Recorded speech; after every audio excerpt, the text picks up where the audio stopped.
میں تو پنجتن کا غلام ہوں، میں تو لا حول ولا قوت الا باللہ العلی العظیم۔ اعوذ باللہ من الشیطان الرجیم۔ بسم اللہ الرحمن الرحیم۔ لعن اللہ امتن قتلت کا ولعن اللہ امتن ظلمت کا ولعن اللہ امتن سمیت بذالک فرضیت بے۔ السلام علیکم ورحمۃ اللہ وبرکاتہ۔ مومنین، آج ہم آپ تمام مومنین کی خدمت میں واقعہ منزل کہلا کے ایک واقعہ جو ہے وہ آپ تمام مومنین کی خدمت میں ہم پیش کر رہے ہیں کہ جب ابن زیاد کے سپاہی کہلا پہنچے تو اس شہر کے اہل کو پیغام بھیجا کہ تم سے ملاقات کرو، یعنی استقبال کرو، اور ہماری غذا اور حیوانوں کا چارہ بھی ساتھ لاؤ، کیونکہ ہمارے ساتھ حسین کا سر ہے اور ہم شام جا رہے ہیں۔ والی کہلا نے آسکوئے الوفا کا انتظام کیا، لوگوں نے استقبال کیا اور خود 3 میل تک استقبال کے لیے باہر آئے۔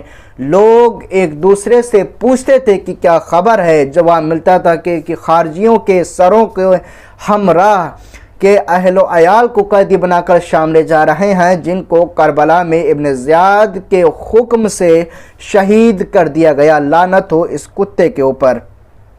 ایک شخص جو حقیقت حال سے واقف تھا، اس نے کہا کہ افسوس تم پر، تمہاری زبان لال ہو، خارجی نہ کہو، واللہ حاضر آصل حسین، کہ خدا کی قسم یہ جو ہے یہ امام حسین علیہ السلام کا سر ہے۔ کہ جب آنے والوں نے یہ سنا تو گریو زاری کی اور 4000 شاہ سواروں نے آپس میں عہد کیا اور قسمیں اٹھائیں کہ ابن زیاد کے سپاہیوں کو قتل کر دیں گے اور سر چھین کر کربلا لے جا کر ان کے جسموں سے ملحق کر دیں گے اور قیدیوں کو قید سے رہائی دلائیں گے تاکہ قیامت تک ہماری نسلیں ہمارے کارنامے پہ فخر کرتی رہیں۔ لیکن جاسوسوں نے یہ خبر ابن زیاد کے لشکر تک پہنچا دی کہ اویس خزوج کی جماعت 4000 کے لشکر کے ہمراہ تم پر حملہ کرنے والی ہے۔ تو جلد ہی لشکر ابن زیاد جو تھا ڈر کے مارے کہلا میں رات میں نہ ٹھہرا اور وہاں سے چل دیا اور جلدی سفر کا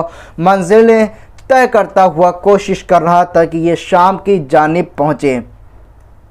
اس کے بعد جب یہ قافلہ واقع منزل جہنہ پہ پہنچا، جہنہ کے عامل کو لشکر ابن زیاد نے اطلاع دی کہ حسین کا سر ہمارے ساتھ ہے اور ہم ابن زیاد کی طرف سے شام میں یزید کے پاس جا رہے ہیں، ہمارا استقبال کرو اور ہماری غذاؤں کا اور کھانے پینے کا، ہمارے جانوروں کا، ان سب کا بھی انتظام کرو۔ پس عامل نے شہر کو سجایا اور علم بلند کیے اور لوگ استقبال کے لیے آئے، لیکن جب ان کو پتہ چلا کہ ان کے پاس امام حسین علیہ السلام کا سر ہے تو 30,000 لوگ ان کے خلاف جمع ہو گئے اور جنگ کرنے کے لیے تیار ہو گئے۔ ان کا ارادہ یہ تھا کہ سروں اور قیدیوں کو ان سے چھین لیں، لیکن لشکر ابن زیاد فوری طور پہ وہاں سے فرار ہو گیا۔